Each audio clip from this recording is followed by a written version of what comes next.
Þá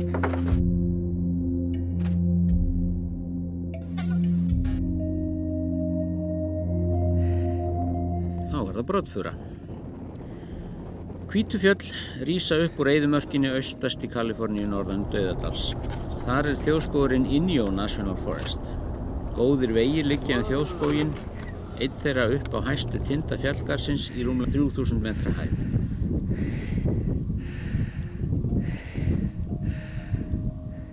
Þar er að finna einhverjar dýrmætustu skógargersemar í heiminum, broddfururnar eldgömlu.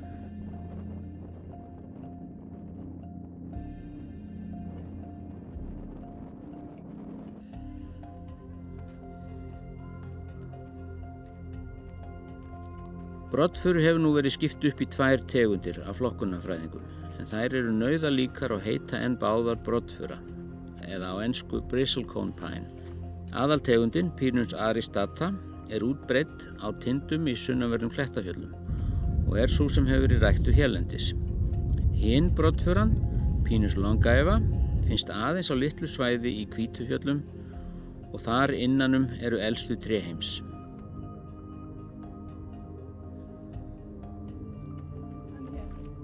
Sumir tala að rauðgrenitré eitt í Svíþjóð eða nöturösp í Klettafjöllum séu elstu lífverur heims, en í báðum tilvikum hafa trén endurnýjað sig með klónun, það er að segja vexti nýrra sprota og róta til skiptis. Það er engin hluti þeirra núna sem er árþúsunda gamall. Þau eru eins og hamarinn hans afa, búið að skipta 3 skaft og 2 haus, en enn er þetta hamarinn hans afa. Þetta er því hálfgert platt. Broddfururnar á tindum Hvítufjalla hafa hins vegar aldrei endurnýjað sig með klónun. Þær eru í raun fleiri þúsund ára gamlar.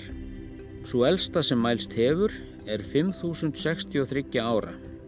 Talið að fræið hafi spírað árið 3051 fyrir Krist.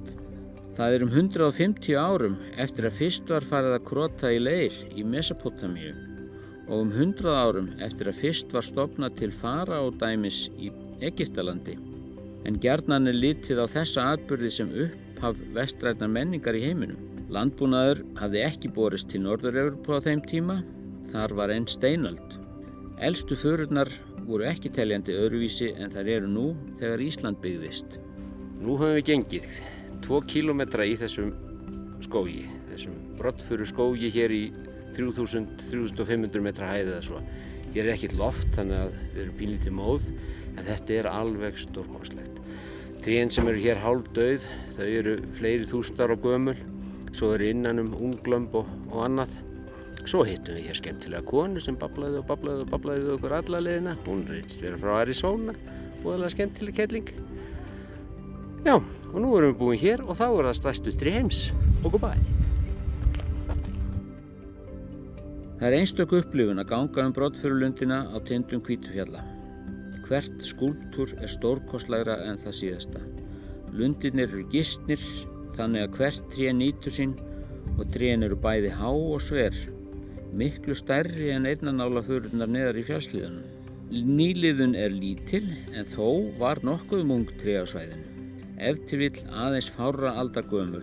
Fallnir bolir lágu einni á jörðinni en eflaust tekur það margar aldir fyrir þá að fúna og hverfa í svo þurru loftslagi sem þarna ríkir. Eldingar eru algengasta skemmdar og dánarorsök trjánna, en oftast drepa þær trén ekki alveg. Dauðir toppar sem einu sinni hafa orðið fyrir eldingu virka í kjölfarið sem eldingavarnir og leiða rafmagnið fram hjá lifandi vefjum trjánna. Hérna er fullt af pínlitlum jarðíkornum að hlaupandi sagði. Það er hérna á milli ruskana, þannig kemur einn upp á. Mælt er með því að allt íslenskt skógræktarfólk sem á þess nokkurn kost heimsæki broddfururnar í Hvítufjöllum.